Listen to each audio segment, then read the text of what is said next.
Hello everyone, this is Dipanjali and I welcome you all on my YouTube channel Study Time India। बच्चों आज हम लोग class 9th की biology का next chapter that is tissue start करेंगे। इससे पहले हम लोगों ने सेल चैप्टर पढ़ लिया है एंड आई होप आप सबको समझ में आया होगा। जिसने भी वो चैप्टर अभी तक नहीं पढ़ा है या जो भी पढ़ना चाहते हैं तो आप लोगों को प्लेलिस्ट में सारी वीडियोस मिल जाएंगी चैप्टर से रिलेटेड, तो वहां जाकर आप लोग देख लीजिएगा। जैसे ही आप चैनल पर जाएंगे साइड में प्लेलिस्ट का ऑप्शन है, क्लिक करेंगे तो वहां पर फिजिक्स, केमिस्ट्री, बायोलॉजी तीनों से जितने भी चैप्टर हो चुके हैं वीडियोस मिल जाएंगी वहां पर। ठीक है, कुछ है जो अभी बाकी है चैप्टर, तो वो जैसे जैसे टाइम मिलता रहेगा और जल्दी से जल्दी ही मैं उनको भी अपलोड कर दूंगी। ठीक है, so don't worry about that. शुरू करें हम लोग आज का नया चैप्टर टिश्यू। सेल के पढ़ने के बाद ही हम लोगों को बहुत अच्छे से समझ में आएगा, क्योंकि हमको पता है कि सेल के ग्रुप को ही टिश्यू कहते हैं। चलो तो शुरू करते हैं हम लोग चैप्टर। तो प्रीवियसली हम लोगों ने पढ़ा था कि इस अर्थ पर दो तरह के ऑर्गेनिज्म मिलते हैं। एक वो जिनकी बॉडी में सिर्फ वन सेल प्रेजेंट हो and they are called unicellular organism. एक वो जिनकी बॉडी में बहुत सारी सेल्स हो, ठीक है, एक नहीं बहुत सारी सेल्स हो, and they are called multicellular organism. ठीक है, यूनिसेल्यूलर, यूनि का मतलब ही एक ही होता है और मल्टी का मतलब भी बहुत सारा होता है, मैनी सेल्स प्रेजेंट है। ठीक है, तो इनके बेस पर दो पार्ट में डिवाइड कर दिया। एग्जाम्पल में अमीबा ले सकते हैं, बिल्कुल ले सकते हैं, ऐसी स्ट्रक्चर देखी होगी आप लोगों ने। पैरामीशियम है, पैरामीशियम, ठीक है, स्लीपर जैसी स्ट्रक्चर होती है पैरामीशियम की, सॉरी इस तरह से हम लोग उसको ड्रॉ कर सकते हैं, स्लीपर जैसी, सीलिए आगे। चलिए, तो ये क्या है, एग्जाम्पल है यूनिसेलुलर के, यानी कि इनकी बॉडी में सिर्फ एक ही सेल प्रेजेंट है। अगर हम मल्टी सेलुलर तो ह्यूमन है, हम लोग हैं, ठीक है, हमारी बॉडी में बहुत सारी सेल्स होती हैं, मिलियंस ऑफ सेल्स होती हैं। और जितने भी एनिमल्स ज्यादातर हम लोग आसपास देखते हैं, डॉग, कैट, ठीक है, इस तरह के एनिमल, काऊ, ये सारे के सारे मल्टी सेलुलर हैं। प्लांट में भी अगर हम हायर प्लांट की बात करें तो कैसे है, वो मल्टी सेलुलर है, बहुत सारी सेल्स होती हैं। अब ये जो यूनिसेलुलर वाला केस है ना, इसमें क्या होता है कि एक ही सेल से सारे फंक्शन परफॉर्म करने होते हैं। एक सेल है, सारे फंक्शन कौन से, जैसे डाइजेशन की प्रोसेस एक ही सेल से करनी है, ठीक है, रेस्पिरेशन एक ही सेल से करना है, सांस लेना, ठीक है, डाइजेशन क्या है, एक्सक्रीशन मतलब रिमूव करना बॉडी से बाहर वेस्ट चीजों को, एक ही सेल से करना है, ठीक है, रेगुलेट करना एक ही सेल से करना है, सर्कुलेट करना, कोई भी एक मटेरियल है एक जगह से दूसरी जगह पर जाना है, सर्कुलेशन एक ही सेल से करना है, मेटाबॉलिक एक्टिविटीज एक ही सेल से करनी है, यानी सारे के सारे फंक्शन ना एक इसी सेल पर डिपेंडेंट है, सारे काम इसी को ही करने हैं। ठीक है, उधर अगर हम मल्टी सेलुलर ऑर्गेनिज्म की बात करें तो इनमें हर एक काम के लिए अलग सेल होती है। ठीक है, हर किसी को अपना अलग से ड्यूटी दी होती है और उसको वो परफॉर्म करनी होती है, पूरा करना होता है उसको। एग्जाम्पल ले लेते हैं, जैसे मसल सेल्स होती है ना, क्या करती हैं, कॉन्ट्रैक्ट करती हैं, ठीक है, सिकुड़ती हैं, फिर रिलैक्स होती हैं, जिससे मूवमेंट होती है। इन दोनों के कॉन्ट्रैक्शन से, रिलैक्सेशन से अगर मसल सेल्स करती है तो मूवमेंट करते हैं हम लोग, हुआ ना। नर्व सेल की बात करें, नर्व सेल क्या है, न्यूरॉन, स्पेसिफिक नेम है ना, न्यूरॉन, नर्व सेल का जो हमारी बॉडी में प्रेजेंट है। ये जो न्यूरॉन है क्या करेगी, मैसेज को एक जगह से दूसरी जगह ट्रांसफर करेगी। जो हमारी बॉडी में मैसेज है, मतलब जैसे कि ब्रेन से कोई ऑर्डर आया, स्पाइनल कॉर्ड से कोई देना है, या फिर किसी ऑर्गन को कुछ प्रॉब्लम हो गई है, कोई भी तरह का मैसेज हो, ये न्यूरॉन या नर्व सेल ट्रांसफर करने वाली है। ब्लड की बात करें, जो ब्लड होता है उसमें आरबीसीज होती हैं, रेड ब्लड सेल्स डब्ल्यूबीसीज होती हैं, व्हाइट ब्लड सेल्स प्लेटलेट्स होती हैं। ठीक है, इनका अपना अलग फंक्शन है। भाई फूड को एक जगह से दूसरी जगह, हार्मोन्स को एक जगह से दूसरी जगह, या एक्सक्रीटरी जो वेस्ट है उसको एक जगह से दूसरी जगह, सारा काम इन्हीं का होता है, इन्हीं सब सेल्स का। और सेल के ग्रुप को ही हम टिश्यू कहते हैं। ठीक है, तो देखो मल्टी सेलुलर में सारा काम अलग अलग करना है और यूनिसेलुलर में एक ही करना है।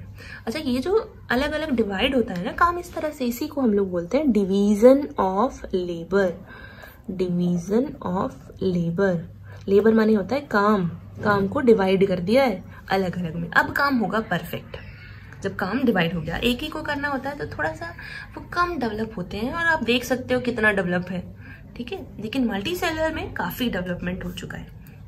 चलो तो शुरू करते हैं हम लोग टिश्यू को और ज्यादा से अंदर से पढ़ना कि एक्चुअल में है क्या, हम क्यों बात कर रहे हैं इसके बारे में।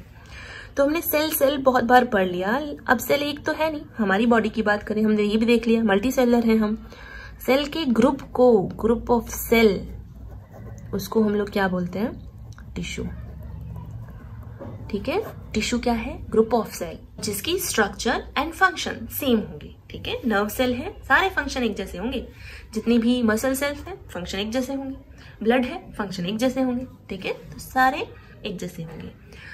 बात कर लेते हैं दिया किसने था ये टर्म, तो बाइचेट ने। बाइचेट एक साइंटिस्ट थे, वैसे इनका नाम तो बहुत बड़ा है, Marie Francisco Xavier Bichat, this is the full name, but Bichat से काम चल जाएगा। तो 1792 में बाइचेट ने ये टर्म टिश्यू दी। ठीक है, टिश्यू को जिस साइंस में हम लोग पढ़ते हैं दैट इज कॉल्ड हिस्टोलॉजी। ठीक है, histo word means tissue, a group of cell, and उसकी स्टडी को, उसको हम क्या कहेंगे, हिस्टोलॉजी। तो एक बार डेफिनेशन देखें हम लोग, a group of cell similar in structures, एक जैसे होंगे structure, that work together to perform a particular function, किसी एक काम को करने के लिए, चाहे वो मूवमेंट हो, चीजों को ले जाना लाना हो, या मैसेज को ट्रांसफर करना हो, या बहुत सारे काम और भी हैं सेल के। ठीक है, ये तो कुछ फ्यू मैंने एग्जाम्पल दिए हैं। तो उस एक काम को पर्टिकुलरली, उस फंक्शन को परफॉर्म करने के लिए जो ग्रुप ऑफ सेल होता है ना, जो लगा हुआ होता है, जैसे कंपनी में नहीं है, एक टीम बना दी तुम्हारा ये काम है, और दूसरी टीम बना दी तुम्हारा ये काम है, काम बढ़िया होने वाले हैं अब। ठीक है, तो इस तरह के को हम क्या बोलेंगे, टिश्यू कहेंगे। ठीक है, आई होप समझ में आ गया होगा। इंपॉर्टेंस क्या है टिश्यू की, ये भी देख लेते हैं। तो सबसे पहले तो देखो, डिवीजन ऑफ लेबर, यानी कि काम का बंटवारा हो जाता है। अब काम बट गया है तो काम परफेक्ट होने वाला है। एक आदमी पर जितना प्रेशर होता है वो उस प्रेशर में उतना अच्छे से नहीं परफॉर्म कर पाता जितने कि वो टीम के साथ कर पाता है। तो डिवीजन ऑफ लेबर हो जाता है।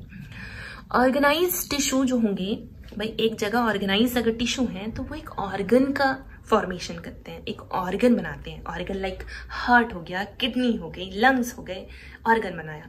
ऑर्गन है, उससे बनेगा system, that is organ system. जैसे डाइजेस्टिव सिस्टम हो गया, उसमें सारे के सारे ऑर्गन, कई सारे ऑर्गन मिलकर एक पूरा सिस्टम परफॉर्म करते हैं। ठीक है, सर्कुलेटरी सिस्टम हो गया, एक्सक्रीटरी सिस्टम हो गया, रिप्रोडक्टिव सिस्टम हो गया, तो ये ऑर्गन सिस्टम हो गया। तो बढ़िया है। Next, workload of individual cell decrease, बिल्कुल काम का लोड तो जैसे कि पहले भी बताया डिक्रीज हो ही जाना है। Next, organisation improved and survival higher, organisation perfectly है हमारी बॉडी की, देख लो आप ही देखो। ठीक है, और जितनी ज्यादा अच्छे से वेल ऑर्गेनाइज बॉडी होगी, सर्वाइवल के चांसेस उतने ही ज्यादा होते हैं या नहीं। हम कुछ भी करके अपने आप को बचा लेते हैं, हमारी बॉडी कुछ भी करके अपने आप को बचा लेती है। So that is become simple. I hope importance समझ आई होगी कि सेल्स की या टिश्यूज की इम्पोर्टेंस क्या है। अब जो प्लांट्स होते हैं भाई, एक जगह स्टेशनरी हैं, एक जगह रुके हुए हैं। ठीक है, और अगर हम अपनी बात करें या एनिमल्स की बात करें, वो इधर उधर जाते हैं। यानी प्लांट को जो करना है एक ही जगह पर फिक्स होकर, उन्हें अपनी बॉडी को भी बनाना है, ग्रोथ भी करनी है, अपने आप को प्रोटेक्शन भी देनी है, सारे काम वो एक ही जगह पर करते हैं। हम लोगों को जाना पड़ता है एक जगह से दूसरी जगह, तो एनर्जी भी तो हमारी सबसे ज्यादा वेस्ट होती होगी ना भाई। एक जगह से दूसरी जगह जा रहे हैं, चल रहे हैं, काम कर रहे हैं, तो हमारी एनर्जी बहुत ज्यादा वेस्ट होती है। तो एनर्जी की रिक्वायरमेंट हमारी बॉडी को, यानी कि ऐसे घूमने फिरने वालों को ज्यादा होती है, एनिमल्स को ज्यादा होती है। और प्लांट को वहीं उसे प्रोटेक्शन की ज्यादा पड़ती है जरूरत। आपको नहीं लगता जैसे कि अगर आंधी आई, तूफान आया, तो हम लोग तो चलो बच जाएंगे कहीं भी जाकर, लेकिन प्लांट तो एक ही जगह पर हैं, उन्हें तो बहुत ज़्यादा सपोर्ट की ज़रूरत है। वो तो पता नहीं क्या हो जाएगा अगर वो उनकी बॉडी इतनी ज़्यादा स्ट्रांग ना हुई हो तो। मतलब आंधी आई तो उड़ जाएंगे ना, तो उनको किसकी ज़रूरत है, स्ट्रेंथ की ज़रूरत है, सपोर्ट की ज़रूरत है। तो टिश्यूज़ भी उनकी तरफ वैसे ही हैं। तो एनिमल और प्लांट के जो टिश्यू होते हैं ना, बड़ा डिफरेंस होता है। सिर्फ इसी वजह से देख लो, एक सिंपल सा वो बताया कि हम चल फिर पाते हैं और प्लांट जो है वो नहीं चल फिर पाते, जिसकी वजह से इतना डिफरेंस है। अब देखें कि है क्या क्या डिफरेंस। तो सबसे पहला है मोस्टली डेड एंड। अगर हम प्लांट की बात करें, यस पहले बताएं तो सही किस बारे में बात कर रहे हैं। तो प्लांट और एनिमल के टिश्यूज को हम कंपेयर कर रहे हैं। तो प्लांट के जो टिश्यूज होते हैं ना, मोस्टली डेड होते हैं और सपोर्टिव होते हैं। डेड होते हैं, सपोर्टिव होते हैं, स्क्लेरेनकाइमा, ये सब हम लोग पढ़ेंगे अभी, ठीक है। तो ये इनको प्रोटेक्ट करते हैं, बॉडी को सपोर्ट करते हैं। और एनिमल के वहीं पर लिविंग टिश्यू होते हैं और बहुत ज्यादा लिविंग टिश्यू होते हैं, ठीक है। इनमें मोस्टली डेड, हमारे अंदर mostly living. Next, require less maintenance energy, जैसे कि अभी बताया, ठीक है। कम एनर्जी की जरूरत है, स्ट्रेंथ चाहिए बस एक जगह रुकने के लिए। एनिमल्स में मेंटेनेंस एनर्जी ज्यादा चाहिए, ठीक है, बहुत काम करना है, इसलिए फंक्शंस अलग अलग तरह के परफॉर्म करने हैं, मैसेजेस ट्रांसफर करने हैं, भाई बहुत काम है। Next, differentiation of meristematic and permanent tissue. देखो दो तरह के टिश्यूज हम लोग पढ़ने वाले हैं बेसिकली। एक मेरिस्टेमेटिक टिश्यू जो कि लाइफ लॉन्ग डिवाइड होते रहेंगे, बढ़ते रहेंगे, ग्रोथ होती रहेगी, और एक होते हैं परमानेंट जो कि एक टाइम पर ही, मतलब उनमें सेल डिवीजन नहीं होता, ग्रोथ वगैरह इतनी नहीं होती, वो परमानेंट वाले हैं। जाइलम, फ्लोएम, ये हम पढ़ेंगे, ठीक है। तो इनमें डिफरेंशिएशन होता है, अलग अलग है, मेरिस्टेमेटिक अलग है और जो परमानेंट टिश्यूज हैं वो अलग है। लेकिन हमारी बॉडी में इस तरह का डिफरेंशिएशन एब्सेंट रहता है, ठीक है। ऐसा कुछ नहीं है कि परमानेंट अलग है और मेरिस्टेमेटिक अलग है, हमारी बॉडी में ऐसा कुछ नहीं, बड़ा सिंपल लेवल का है। Next, continue to grow throughout life. बिल्कुल मैंने बताया ना, मेरिस्टेमेटिक टिश्यू क्या होते हैं, जो ग्रोथ करते रहते हैं, भाई जरूरत है प्लांट को ग्रोथ करने की तो वो हमेशा होती रहेगी।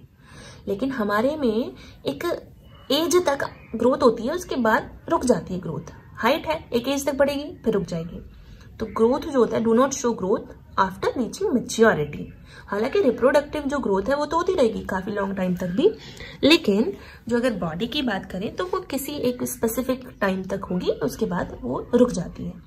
तो टिश्यूज भी उसी तरह के चाहिए। सिंपल ऑर्गेनाइजेशन होता है इनकी बॉडी में, प्लांट की में।